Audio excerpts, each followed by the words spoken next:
je suis très contente de vous retrouver aujourd'hui dans un nouveau vlog.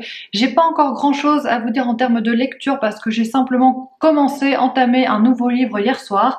Je sais pas, avant d'aller me coucher, je me suis dit qu'aucun livre de ma pile à lire ne me faisait envie et j'ai téléchargé en e-book Les 7 maris d'Evelyn Hugo de Taylor Jenkins Reid.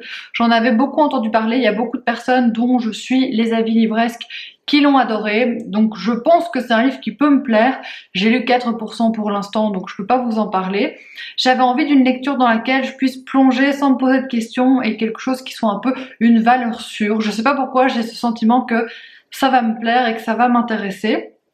Hier soir, je suis allée au cinéma avec ma sœur, on est allé voir Wonka, qui est plus ou moins un préquel à Charlie et la chocolaterie. Je dis plus ou moins parce qu'on retrouve pas vraiment la même ambiance que dans le film de Tim Burton. Ma sœur et moi, on adore vraiment ce film Charlie et la chocolaterie, on l'a vu beaucoup de fois. Et en fait, quand on regarde Wonka, il y a certaines choses qui concordent pas avec ce qui nous est dit dans Charlie et la chocolaterie. Ça, c'est un peu bizarre, c'est un peu dommage, notamment l'histoire du père de Willy, dont on parle dans Charlie et la chocolaterie, c'est pas du tout repris dans Wonka. Et Wonka est clairement un film pour les enfants. Je vais rarement voir des films si jeunesse au cinéma, et même pas qu'au cinéma, je regarde rarement des films si jeunesse. Là où Charlie et la chocolaterie est un film jeunesse, mais où il y a une dimension pour les adultes. Mais j'ai trouvé le film magnifique au niveau des costumes, des décors, c'est superbe. L'histoire est un peu alambiquée, on se demande où ils ont été chercher cette idée-là, parce que c'est vraiment très spécial. Mais il y a certaines actions qui sont vraiment facilité, on sent que c'est un film pour les jeunes, à destination des enfants. C'est une pure comédie musicale, il y a beaucoup de chansons. Si vous n'aimez pas les comédies musicales, vous n'aimerez pas. C'était un bon moment de cinéma, ça fait un peu de magie en cette fin d'année, en cette période de fête, donc c'est toujours cool. Mais c'est pas un film dont je me rappellerai très longtemps à mon avis, je crois pas que ça me marquera à ce point-là. Et d'ailleurs, je suis justement en train d'écouter un podcast qui est sorti hier à l'heure où je tourne cette vidéo. C'est le podcast Adapte-moi si tu peux, et c'est l'épisode sur Charlie et la chocolaterie. J'écoute énormément de podcasts, j'en écoute quotidiennement dans ma vie, mais c'est vrai que je vous en parle pas beaucoup parce que je sais pas trop si ça intéresse certaines personnes ou non. Mais Adapte-moi si tu peux, c'est un podcast qui est vraiment chouette parce que ça compare les romans et les adaptations, soit en film, soit en série. Dans ce cas-ci, donc elle parle de Charlie et la chocolaterie. D'abord, elles vont un peu décortiquer le roman jeunesse de Roald Dahl que moi j'avais lu quand j'étais petite. Et puis, elles vont parler du film de Tim Burton et dire quelle version est-ce qu'elles préfèrent de l'histoire, voir un peu quelles sont les ressemblances, les différences. C'est une discussion entre copines, elles sont copines dans la vie. Et elles discutent de manière assez informelle, donc c'est très sympa et c'est chouette à écouter. Les épisodes sont longs, hein, parce que celui-ci, il fait 1h44. Mais moi, j'adore les longs podcasts. C'est ce que je préfère quand les podcasts durent longtemps. Donc voilà, je l'ai commencé en me préparant ce matin.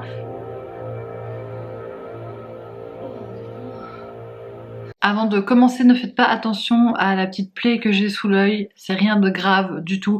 J'ai simplement été chez la dermatologue hier parce que j'avais un petit vaisseau sanguin qui avait pété ici et donc elle l'a cautérisé et là ça fait une petite croûte, mais il n'y a rien de grave. Je voulais le dire parce que vous allez peut-être vous dire que c'était un peu bizarre ce que j'avais sous l'œil. Personnellement, je trouve ça très moche. Mais je dois faire avec et bien sûr je ne peux pas le masquer, le maquiller ou quoi, donc on reste comme ça. Je voulais juste vous dire que j'avance dans ma lecture des 7 maris d'Evelyn Hugo de Taylor Jenkins Reid. J'adore ma lecture, je suis à fond dedans pour l'instant, j'ai lu plus ou moins un quart. J'ai une avidité, une vraie envie d'y revenir. Je me rends compte que dernièrement, c'est un sentiment que j'ai plus eu en lisant les livres sur liseuse. Je trouve qu'il y a une facilité de dévorer les livres qu'on a moins au papier. Enfin, je vous dis ça, ça change très fort d'une période à une autre. Il y a une période où je préfère lire en papier, mais pour l'instant, je me sens vraiment bien sur ma liseuse. Pour vous raconter un petit peu l'histoire, Evelyn Hugo, c'est une grosse star américaine, une grosse star de cinéma. Elle a maintenant plus ou moins 80 ans. Vous voyez, c'est un peu dans le style à la Jane Fonda, une dame super classe qui a vraiment traversé les époques, qui est toujours très belle à 80 ans et qui, au début du roman, décide de mettre en vente certaines de ses robes aux enchères et de donner tous les bénéfices à une association qui lutte contre le cancer. Et en fait, elle va demander à une petite journaliste d'une trentaine d'années qui essaye un peu de faire ses preuves dans ce milieu, qui vient de divorcer, de mener une interview exclusive d'elle. Et bien sûr, Monique, la journaliste, elle fonce, encouragée par sa boss, parce que c'est très rare que Evelyn Hugo donne des interviews, elle en a pas donné depuis des années, donc c'est vraiment le scoop de l'année. Et en fait, quand elle arrive chez Evelyn Hugo, celle-ci lui dit qu'elle veut pas faire une interview pour son journal, elle veut que Monique écrive sa biographie, elle va lui raconter toute sa vie, notamment ses 7 mariages, parce qu'elle s'est mariée 7 fois, ce qui est assez énorme, mais en fait, dans le fil de l'histoire, ça passe très très bien. Donc elle va raconter toute sa vie au niveau personnel et aussi au niveau professionnel à cette jeune femme. Elle voulait absolument que ce soit Monique qui fasse l'interview, ça on sait pas très bien pourquoi, j'imagine qu'on l'apprendra à la fin. Monique elle-même ne le comprend pas parce qu'elles ne se connaissent pas, elles ne se sont jamais rencontrées, et c'est vraiment hyper prenant. J'ai bien aimé toute l'introduction, la partie avec Monique où on apprend à connaître un petit peu sa vie, et là on plonge dans le passé d'Evelyn Hugo, et chaque partie est dédiée à un de ses maris. J'en suis à son 2e mari.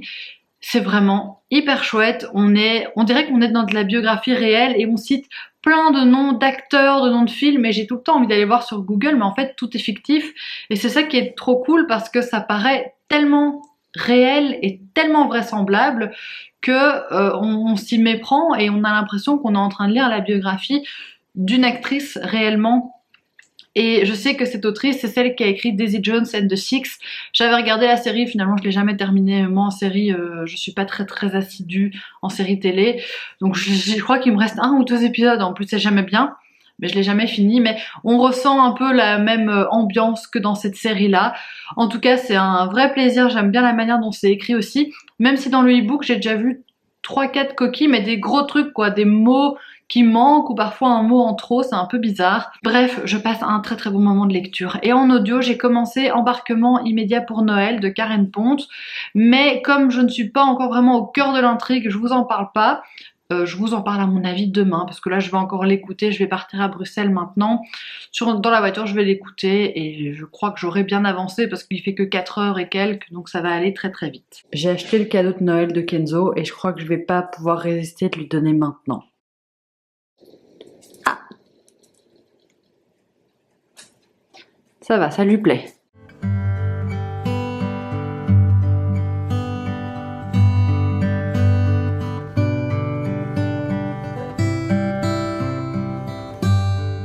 Bon, vous voyez les échafaudages juste là, c'est parce qu'on refait notre toiture, mais c'est un peu moche dans le paysage, mais c'est pas très grave. Je voulais vous dire que j'ai terminé le livre audio Embarquement immédiat pour Noël de Karen Pont, dont je ne suis pas encore venue vous parler ici. Enfin, je vous avais juste dit que je l'avais commencé. En gros, c'est l'histoire de 2 jumelles, Margot et Maggie, dont les parents décident de faire un safari pour Noël. Elles ont 35 ans, hein, pour vous situer un petit peu. Et leurs parents, cette année, ont décidé de couper un petit peu à cette tradition du réveillon à 4. Et ils partent en safari et ils offrent un voyage à chacune de leurs filles pour leur faire plaisir et pour qu'elles puissent passer Noël à l'étranger. Pour chacune, ils font un voyage mystère basé sur ce qu'elles aiment, évidemment. Donc il y en a une qui va recevoir comme indice un coquillage, l'autre qui va recevoir un petit grelot, donc on comprend qu'il y en a une qui va s'envoler vers une destination paradisiaque avec soleil et plage de sable fin, et l'autre plutôt vers la Laponie. Et en fait, le jour du départ, il y a un cafouillage, elles reçoivent par mail chacune leur billet d'avion, et elles ont le billet de l'autre, et donc elles vont devoir partir au voyage de l'autre parce que c'est plus changeable à ce moment-là. Donc elles sont embarquées dans un voyage qu'elles n'avaient pas du tout prévu de faire et qui n'est pas vraiment ce qu'elles aiment, ce qu'elles affectionnent. J'ai trouvé que l'histoire était légère, sympa, les personnages sont plutôt attachants, mais il se passe pas grand chose. Honnêtement, j'ai trouvé ça un peu plat parce que on va suivre leur voyage et c'est tout, il n'y a pas de romance. Pas vraiment de romance, ça je préfère le dire parce que moi à la base pour le Cold Winter Challenge je l'avais mis dans ma catégorie romance de Noël, mais on m'avait dit que c'était pas une romance et que c'était une comédie de Noël, et je valide à 100%, c'est pas une romance. Donc c'est assez plat quoi, c'est chacune leur voyage au fil des jours et puis la découverte du pays, on se doute un peu de dans quelle direction ça va aller. Puis il y a pas mal de choses assez improbables aussi. Déjà le premier chapitre, je me suis dit mais qu'est-ce que c'est que cette histoire? Premier chapitre, c'est la mère de Margot et Maggie qui accouche. et qui en fait ne sait pas qu'elle attend des jumelles parce qu'elle a jamais fait d'échographie pendant toute sa grossesse parce qu'elle est contre les échographies. Donc je me suis dit que c'était un drôle de truc. Donc on lui dit voilà, vous allez avoir une deuxième fille qui va arriver. Ah bon, mais je n'ai jamais fait d'échographie. Enfin, elle a pas accouché en 1800, donc je trouvais ça bizarre. Je me suis dit, ah bon, on faisait pas d'échographie dans les années 80? Ben, si, en principe, si. Je sais pas, dites-moi, peut-être que c'est quelque chose qui est crédible, j'en sais rien. Deuxième chose que j'ai trouvé un peu improbable, c'est que les sœurs, elles sont très proches l'une de l'autre et leurs parents les envoient chacune toute seule faire un voyage. Je comprends qu'il y a des gens qui aiment voyager tout seul, j'ai jamais tenté l'expérience, peut-être que j'aimerais bien. Mais personnellement, si je ferais un voyage à mes filles fusionnelles comme ça, ben, je leur dirais peut-être partez à deux, ce sera peut-être plus sympa en plus de fêter Noël avec quelqu'un plutôt que d'avoir l'obligation de partir tout seul. Et voilà, débrouille-toi et tu vas devoir fêter Noël là-bas. Je sais pas, et on voit qu'elles sont un peu tristes d'être séparées. Tout le voyage improvisé en fait est un peu bizarre parce que je me dis qui ferait ça et il vaut mieux offrir quelque chose qui fait vraiment plaisir. Si ça se trouve elles ont pas envie de partir en vacances, si ça se trouve elles ont pas posé leur congé au boulot. Je sais que j'ai pensé à des trucs vraiment débiles mais ça m'a un peu interrogée. Et de manière générale je trouve que ouais c'est pas du tout original quoi. Tout, on voit tout venir plus ou moins. J'en ressors en me disant ok, je crois pas que je vais en retenir grand chose. Comme je vous le dis, je dénigre pas totalement le livre, je trouve pas que le livre est nul, parce que je trouve qu'il y a des trucs sympas, il y a de l'humour, les personnages sont chouettes, mais je reste un peu dubitative et je me dis un peu oui ok tout ça pour ça, au final. Ça fait un peu voyager et voilà. Vous voyez que je suis pas non plus super emballée. Par contre, je suis en train de continuer ma lecture de Evelyne Hugo et ça, j'adore, je passe un super moment de lecture et au contraire de Embarquement immédiat pour Noël, c'est beaucoup plus dense et il se passe plein de choses, les personnages sont hyper fouillés et bref, c'est très cool.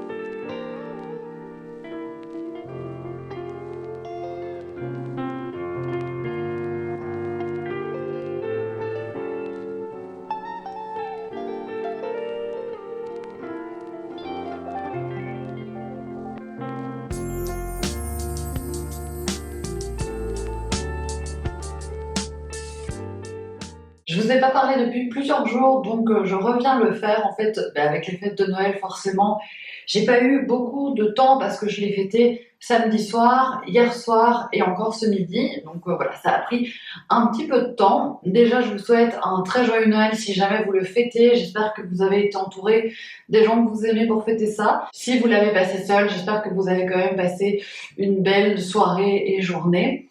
Je revenais pour vous parler de mes lectures, enfin surtout de ma lecture. J'ai terminé le livre des Restos du Cœur, je l'ai oublié en bas, j'ai beaucoup aimé globalement, c'était très sympa, surtout la nouvelle de Franck Tillier qui a été ma préférée je pense, et celle de Raphaël Giordano dont je vous avais déjà parlé dans le vlog précédent.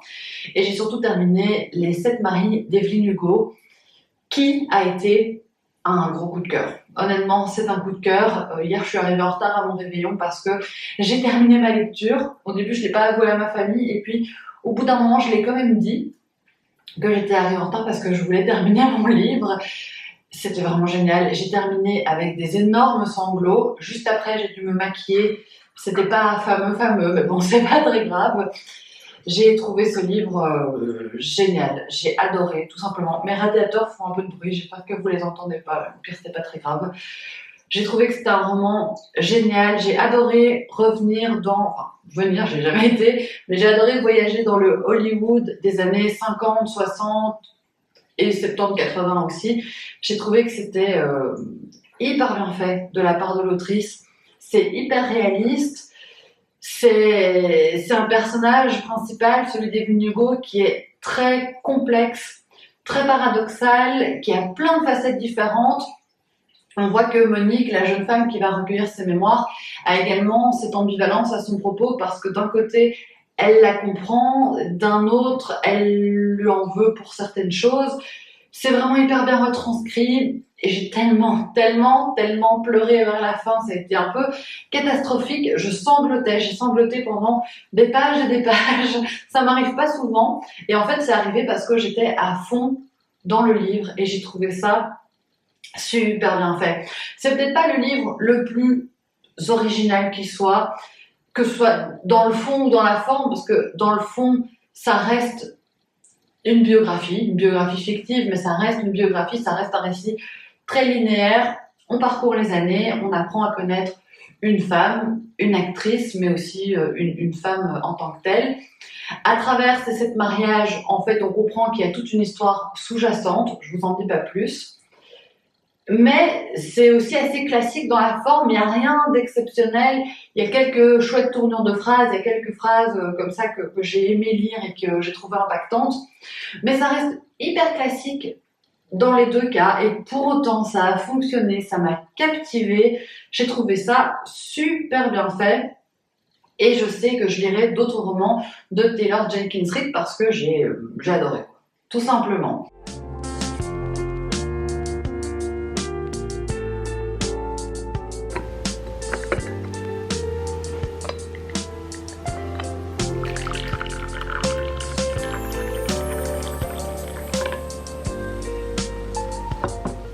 Je reviens pour le dernier plan de ce vlog. Ce matin, j'ai terminé sur ma liseuse un chant de Noël de Charles Dickens. Je l'ai commencé hier soir, je l'ai terminé ce matin. Je vous avoue que quand je l'ai commencé, ça a été un peu compliqué pour moi. J'ai failli abandonner, je l'ai pas fait parce que je me suis dit que si je l'abandonnais, je le reprenais pas avant l'année prochaine. Et si je le laissais pendant plus d'1 an, j'allais pas le reprendre parce que j'allais pas avoir envie de le reprendre. Pourquoi est-ce que j'ai failli abandonner ? Simplement parce que j'étais pas dedans, j'avais pas envie de lire ça à ce moment-là. Je m'attendais pas à quelque chose d'aussi dense au niveau du style et hier j'étais un peu fatiguée et du coup j'avais pas l'énergie mentale de lire ça. Et en plus je sors d'un coup de cœur avec Evelyne Hugo, donc je trouve que c'est toujours un petit peu compliqué d'enchaîner comme ça sur 2 lectures. Je me suis forcée en me disant que le livre était pas long et que je serais contente d'avoir lu un classique comme ça.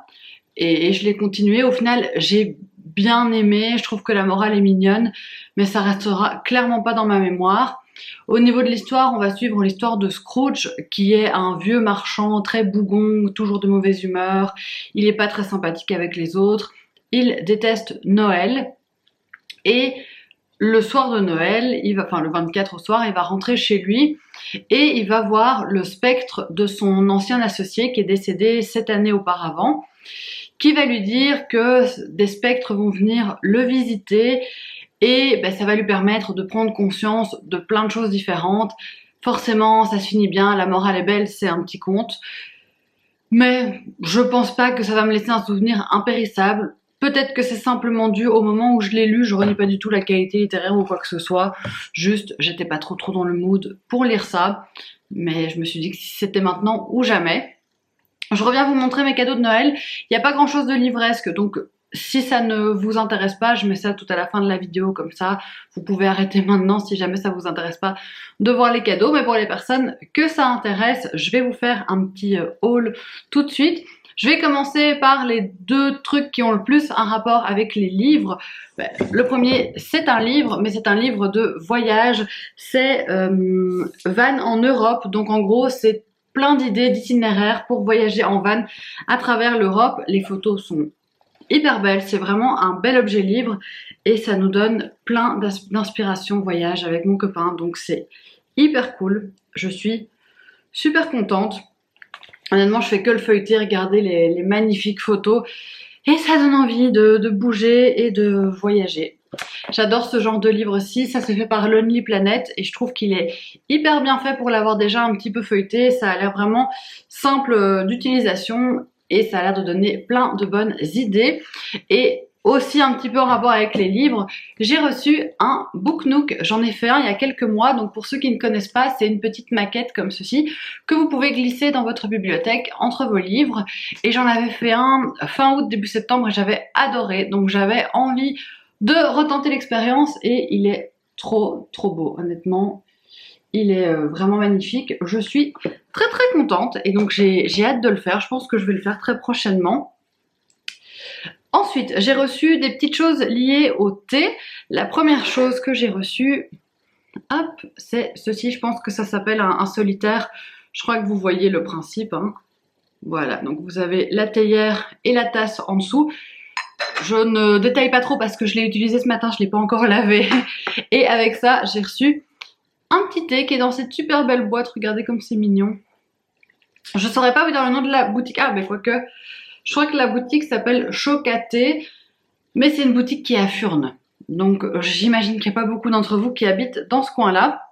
C'est un thé vert de Noël. Je l'ai goûté ce matin, il est vraiment délicieux. C'est avec... mais j'ai le papier juste ici. C'est écrit en néerlandais, mais c'est avec de l'amande, de l'orange, du citron, de la cannelle et des clous de girofle. Et c'était vraiment super bon. Toujours en rapport avec le thé. Désolée, ma caméra a coupé, je sais plus trop où j'en étais, je pense que j'étais en train de vous montrer ceci. Donc j'ai reçu une tisane camomille et fenouil de la boutique Cantata à Louvain-la-Neuve. Et je l'ai reçue avec un petit mug super mignon comme ceci. Et une jolie boîte pour mettre la tisane dedans. Je ne l'ai pas encore goûté, donc je ne peux pas vous en dire plus à ce stade-ci. J'ai reçu un nouveau sac à main. Je ne suis pas une personne qui possède beaucoup de sacs. Quand j'ai un sac, je l'use jusqu'à la corde et il me fallait absolument un nouveau parce que là, le mien commençait à devenir honteux, il perdait des morceaux. Donc j'ai reçu celui-ci qui est trop beau et j'adore la lanière comme ceci. Pour vous dire la marque, c'est Clucci, on va dire que c'est une marque italienne. Je ne sais pas comment ça se prononce, mais en tout cas, je suis fan, je le trouve très très beau. J'ai également reçu des produits de beauté de la marque Garantia. Il y a toutes sortes de petites choses, des crèmes, sérums. J'ai aussi une eau micellaire. Enfin voilà, c'est tous des petits produits hyper chouettes. Et j'ai jamais testé cette marque, donc je suis super contente. Et dans la même lignée, j'ai reçu des produits de Body Shop. Et c'est des produits à la karité. C'est mon odeur préférée chez Body Shop. Donc j'ai un gel douche et un lait pour le corps. J'adore les laits pour le corps Body Shop, je les trouve hyper agréables. Ils sont parfumés juste comme il faut. J'ai jamais testé les gels douche, donc j'ai hâte de tester ça. J'ai reçu des petits gants tout doux comme ça, parce que j'en avais plus. Et qu'est-ce qui me manque? Oui, j'ai reçu ceci. Donc c'est une boisson au gingembre à diluer avec de l'eau. Apparemment c'est super bon, j'ai jamais goûté. Une petite bougie aussi. Et alors avec mon copain on a reçu aussi une lampe. Bon, je vais pas forcément vous la montrer, je suis pas sûre que ça vous intéresse. Et un chèque cadeau dans un magasin. Donc comme vous le voyez, j'ai été plus que gâtée. Ah oui, et mes cadeaux étaient mis là-dedans, c'est trop mignon. J'adore cette petite tête de panda. Voilà, j'ai pas grand chose de plus à vous montrer. Je sais que j'ai été très gâtée. J'espère que ça a été le cas pour vous aussi. Je ne fais pas du tout étalage de mes cadeaux, évidemment, c'est pas du tout le principe. Ah, j'ai oublié, j'ai reçu ces belles boucles d'oreilles. J'étais sûre que j'allais oublier comme je les portais, mais voilà, c'est bon, j'y ai pensé à la dernière minute. Mais donc c'est pas du tout pour faire étalage de mes cadeaux ou quoi que ce soit, c'est parce que je sais que certaines personnes aiment bien voir ça. Moi-même, j'aime bien voir ça chez les autres. Donc j'espère que ça vous aura plu. Je vous remercie d'avoir regardé ce vlog et moi je vous retrouve très bientôt dans une prochaine vidéo. Gros bisous!